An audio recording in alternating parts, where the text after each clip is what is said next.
e contemporaneamente anche la giornata europea della salute mentale. Noi stiamo qui a parlare del disagio, quindi mi è sembrato il caso.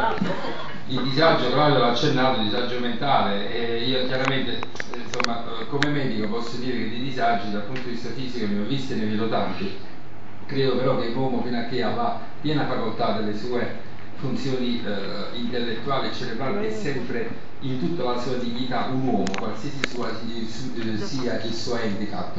Le cose peggiori, più tristi, insomma, sono proprio quando, insomma, sul piano del disagio, insomma, quello che viene meno è proprio la facoltà mentale, insomma, per malattie mentali.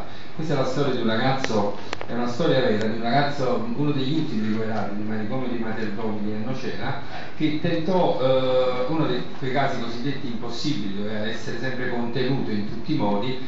Il suo desiderio era quello di scappare, di uccidersi, in realtà era di volare, ovviamente in un suo delirio, in una sua psicosi. E io l'ho visto in questo modo. Il ragazzo un giorno scappò, fu inseguito, lui abitava vicino, riuscì ad andare a casa sua, per caso era aperta la porta, entrò in casa e si buttò giù un attimo prima che le guardie, insomma, o comunque i suoi inseguitori lo raggiungessero.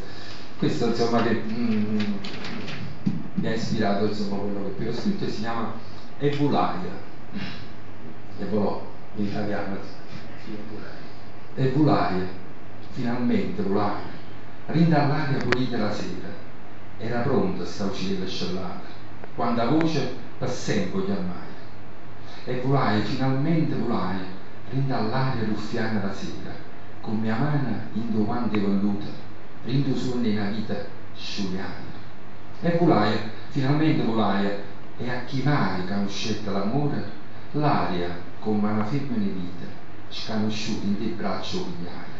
E volaia, finalmente volaia, quando è lungo non palpite cuore, qua rinuncio la diva a fermare, che la volta nessuno restaia.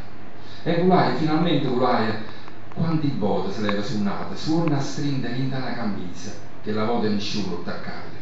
E volaia, finalmente volaia, quanti volte ci aveva provato, una seringa, una porta sbarrata, che la volta nessuno non saprà. E volaia, finalmente volaia, rinda luce smurzata la sera, solo a lui sta scetta in oscura, che la volta nessuno studaia.